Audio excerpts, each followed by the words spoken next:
Kanye West's old mansion in Malibu that he destroyed just got relisted for sale. Amy Schumer is leaving Brooklyn. She just listed her townhouse on the market. We've got those stories plus a couple more to talk about on this week's episode. Let's get into it. Okay, now starting with that Kanye story, in a somewhat interesting twist of events, Kanye's old house in Malibu is back on the market again. Most of you guys will remember this is the same house that he bought in 2021 for $57 million. Then he proceeded to completely destroy it. He really messed this place up. He ripped everything out and everything apart before he gave up and sold the home to an investment group for $21 million about 6 months back. That was a big hit, by the way. Kanye lost like $40 or $50 million here. The buyer is a guy named Bo Belmont. He owns an investment group called Bellwood, and their objective here was to actually restore this iconic Tadao Ando house back to its original glory. Well, check this out. Bo got started on the remodel, but he had this realization that he could sell the house now for $39 million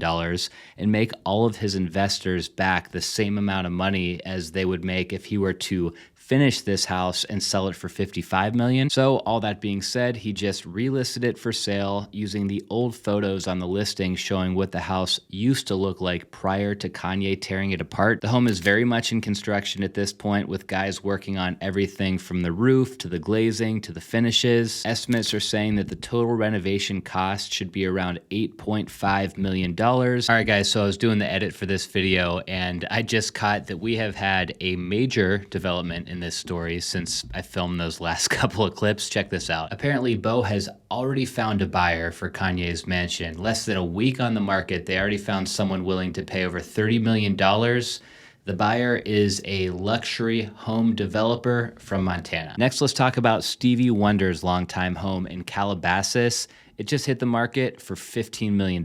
Steve bought the house 25 years ago. The reason he bought it is because he fell in love with the acoustics. He lived here until 2012, which is when he moved out after him and his then wife divorced. It's a great house, even better location. We've got over 11,000 square feet here. We're sitting on 2.5 acres. It's in a gated community, so very private. Check out your driveway. Stevie's ex-wife Kai had lived here up until pretty recently, they said.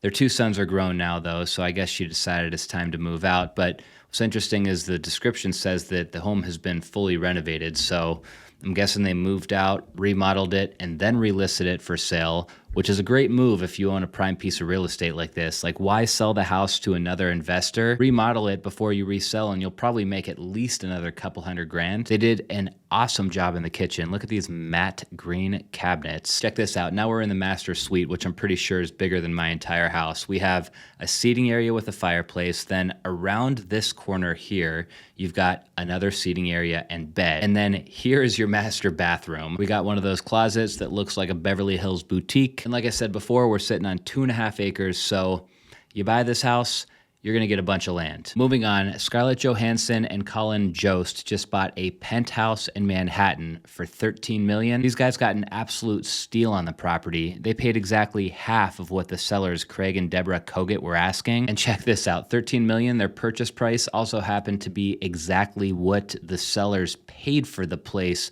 way back in 2010. Here's what the place looks like inside. It is a 14-room home. Kind of a weird way to describe it, to be honest, but I guess that's just how they do it in Manhattan. It's weird when you look at the house furnished this way because you strip all of this furniture and this rug from this room and all of a sudden the place is going to feel a lot more modern. Here's the office with a bunch of woodwork and a fireplace. We have a very long galley kitchen. This is a bit of a weird room. It looks like somebody converted a shower into like a little TV nook. Here are the views you get out of the master bedroom.